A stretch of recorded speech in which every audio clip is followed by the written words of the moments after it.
Alors, première étape, on va se créer notre grille comme ça, où il y aura toutes nos box dedans, d'accord? Donc, ce qu'on va faire, on va se garder ça en grand écran et puis on va coder en grand écran juste pour faire la grille. Ce sera un petit peu plus pratique. Donc là, on n'oublie pas d'avoir lié le CSS et puis on vient ici, on fait le sélecteur universel. Alors, je vais même pouvoir grossir comme ça. Puis, before et after. Et on leur donne box sizing border box qui fait que le calcul de la longueur et de la largeur prend en compte le padding et les bordures. Vous en faites pas si vous êtes débutant, c'est juste comme ça quand on crée des éléments, on est plus sûr de la taille qu'ils font. Ensuite, body, tac, on lui met margin padding à 0, car de base, il y a toujours un petit padding et un margin embêtant. Hop, 0 j'ai dit. Ensuite, on lui met un background 333, c'est une couleur un peu sombre assez sympa, qui fait pas mal aux yeux en tout cas. Ensuite, font family Poppins, c'est ce qu'on a importé, hein, rappelez-vous. Ok, on va pouvoir passer en dessous, on s'occupe du H1, donc ça c'est vraiment les parties générales de notre site. Hein. Ne vous inquiétez pas, les animations arrivent bientôt, mais je trouvais ça sympa aussi de vous montrer comment faire cette petite grille. Donc font size 40 pixels, couleur blanc cassé F1, F1, F1, comme d'hab, tac. Text align center, text align j'ai dit, hop, center, voilà. Margin bottom, on va lui mettre 90 pixels à notre titre, et margin top, on va lui mettre 70 pixels. Ok, alors voyons voir déjà ce que ça nous donne. Très bien, on a le fond gris comme ça, enfin gris sombre. On a notre titre avec la bonne font family, puis c'est bien placé. Vous voyez, donc c'est nickel. Ensuite, donc on revient là, voilà. Ensuite, en dessous du H1, on va s'occuper de notre container. Alors, notre container, tac, tac, tac, c'est la div qui englobe vraiment le tout, hein. C'est vraiment le conteneur, quoi. Donc le container, on va lui mettre une hauteur auto. Comme ça, quand on va le remplir de petites box, eh bien, il va prendre la hauteur que toutes les petites box font. Width de départ, on lui donne 850 pixels. Margin 0 auto pour le centrer, horizontalement. Display flex pour que tous les éléments soient flexés, enfin, soient flexés. On utilise display flex pour ce qu'ils se mettent les uns à la suite des autres dans notre container, du coup. Ensuite, flex wrap wrap, si les éléments en se mettant les uns à la suite des autres, d'accord? Donc, si les éléments en se mettant les uns à la suite des autres, ils atteignent la fin du conteneur, eh bien, ils vont wrapper en dessous comme ça. Ok, donc ensuite, en dessous, on va s'occuper des box. Donc, on reste ici, tac, point box. Chaque box va faire une hauteur de 200 pixels. Une width de 200 pixels. 200 pixels, tac. Alors, je descends un peu parce qu'il y a pas mal de choses. On va leur mettre un background saumon, d'accord? Donc, une couleur saumon, je l'aime bien. Elle est déjà intégrée en plus. Margin left, on leur met 5 pixels pour qu'ils se décalent. Mais également, margin right de 5 pixels. Ça va créer des petites gouttières entre. Et margin bottom également pour avoir des gouttières en dessous pour les séparer tout simplement. Ensuite, on utilise displayFlex également dans les box pour centrer ce qu'il y aura à l'intérieur. Qu'est-ce qu'il y aura à l'intérieur? Il y aura nos 3 petits traits de l'icône hamburger à chaque fois. Donc Justify Content Center, ça centre sur X. Align Item Center, ça centre sur Y. Ok, et ensuite on termine avec une position relative. Je vous en parlerai plus tard, ce sera pour une animation en particulier.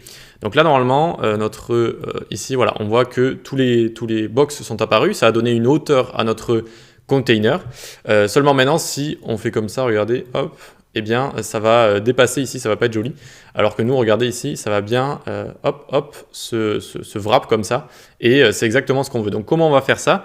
À partir de 880 pixels, donc à peu près à partir d'ici, eh bien, on va lui dire, prends 100% de la largeur à notre conteneur qui contient toutes les box. Du coup, vu que ce sera 100%, ce sera une unité relative et non plus 850 pixels qu'on a mis ici, qui est une unité absolue. Les pixels, c'est toujours des pixels, alors que les pourcentages, c'est relatif à la largeur de notre navigateur. Et bien, du coup, hop, vu que c'est en pourcentage, eh bien, ça va être responsive comme ça. Ok? Donc, vous allez voir que c'est très simple à faire. Alors, je remets ça en grand. Hop, on descend ici, ok.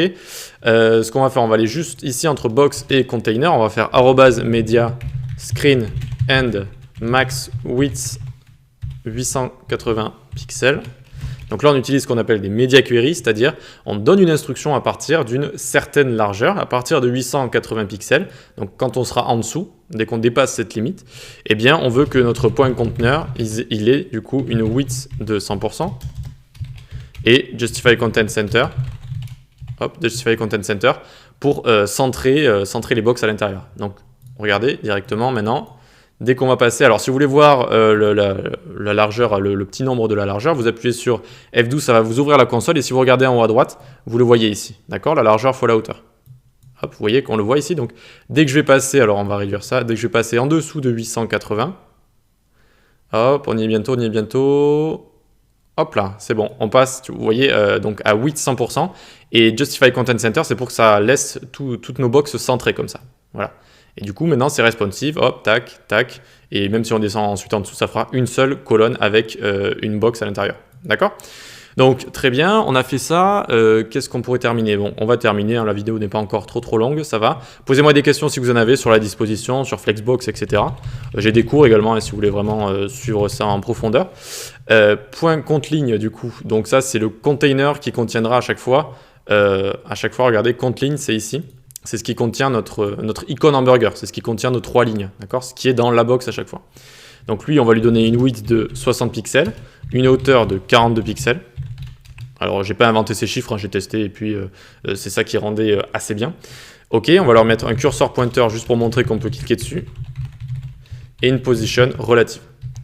Pour terminer, nos lignes, hop, on leur met une width de 100%. 100% de quoi? De ce qu'il y a au-dessus, de leur parent compte ligne, donc 60 pixels, vous l'aurez deviné. Ok, ensuite une hauteur, pour chaque petite ligne de nos icônes hamburger, elles feront 6 pixels de hauteur. Border radius, n'oubliez jamais, regardez en fonction de vos projets, hein, mais tout le temps d'arrondir un petit peu les angles, que ce soit pas trop sharp, trop pointu, c'est bien d'avoir border radius 5 pixels. BG, background noir, du coup, hop, position absolute, alors, pose ABS, eh bien, ah oui, j'ai pas mis un point virgule au-dessus, c'est pour ça qu'il aime pas. Pose ABS, nickel. Absolute, donc ça va être relatif à son parent ici, d'accord? On lui met position relative et du coup, quand on lui met position absolue, ça le sort du flux. On va pouvoir le placer facilement, mais du coup, il faut que son parent ait position relative, d'accord? Pour qu'il soit relatif à son parent. Voilà, position absolute. Et enfin, on va lui mettre une transition. Ça va prendre toutes les propriétés. Ça va durer 0,5 secondes et is in out. Donc, lent au début, lent à la fin et vitesse normale au milieu. Et donc, on a fini avec notre disposition. Hop, hop. Donc, on arrive ici. Alors, on n'a pas complètement fini, vu que vous voyez qu'ici, les lignes elles sont les unes sur les autres. Donc, il nous manque une dernière chose à faire. Donc, on vient ici. Point ligne, 2 points NTH child 1. Donc, on vise avec ça la première des lignes. D'accord? Eh bien, on lui dit top, tu restes à 0 pixels. On copie ça. On va cibler la deuxième ligne à chaque fois et la troisième. Et la seconde, on va lui mettre à 18 pixels. Et enfin, celle-là à 36 pixels du top. D'accord? On la décale à chaque fois du top. Donc la première, elle reste à 0, tout en haut. OK. La seconde, 18 pixels. La troisième, 36 pixels.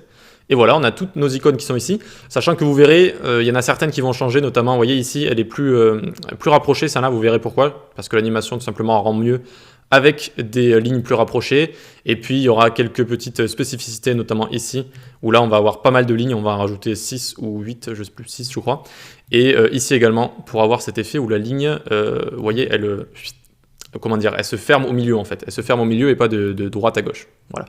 Bref, on verra tout ça en profondeur. En tout cas, pour l'instant, regardez, on a notre disposition qui est faite. On va pouvoir même se la mettre sur le côté pendant qu'on code. On va coder peut-être comme ça. Comme ça m'a l'air bien.